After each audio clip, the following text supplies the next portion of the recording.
दोस्तों नमस्कार। आज का वीडियो ओशो रजनीश के वचनों पर आधारित है, जिसमें वे भगवान बुद्ध के जीवन की उस महत्वपूर्ण घटना के बारे में बताते हैं।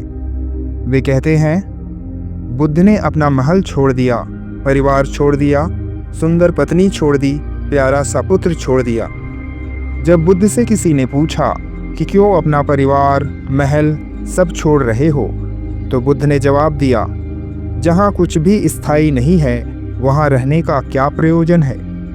उसके पुत्र राहुल का जन्म उसी रात हुआ था जिस रात वे महल छोड़ा। उसके जन्म के कुछ ही घंटे हुए थे जब बुद्ध उन्हें अंतिम बार देखने के लिए अपनी पत्नी के कमरे में गए। पत्नी की पीठ दरवाजे की तरफ थी और वह बच्चे को अपनी बाहों में लेकर सोई हुई थी। बुद्ध ने अलविदा कहना चाहा, लेकिन वे झिझके।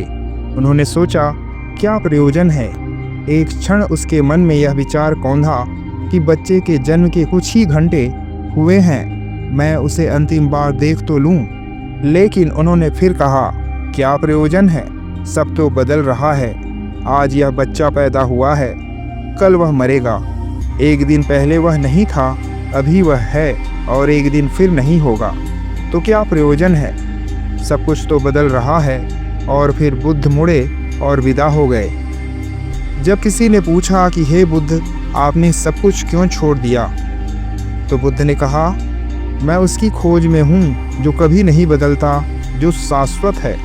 यदि मैं परिवर्तनशीलता के साथ अटका रहूँगा तो निराशा ही हाथ लगेगी। क्षणभंगुर से आसक्त होना मूर्ता है, वह कभी ठहरने वाला नहीं है। यदि मैं मूढ़ बनूँगा तो हताशा हाथ लगेगी।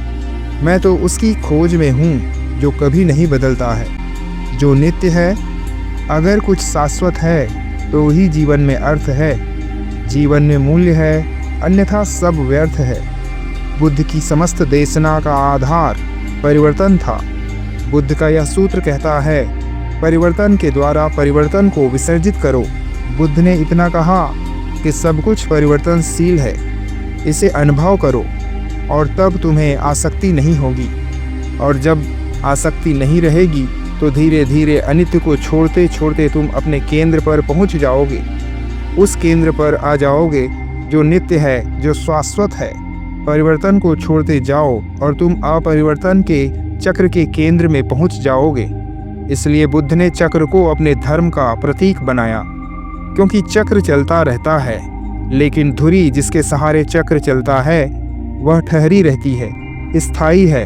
तो संसार चक्र की भांति चलता रहता है। इसलिए बुद्ध ने कहा, जीवन परिवर्तनशील है। धन्यवाद। नमो बुद्धाय।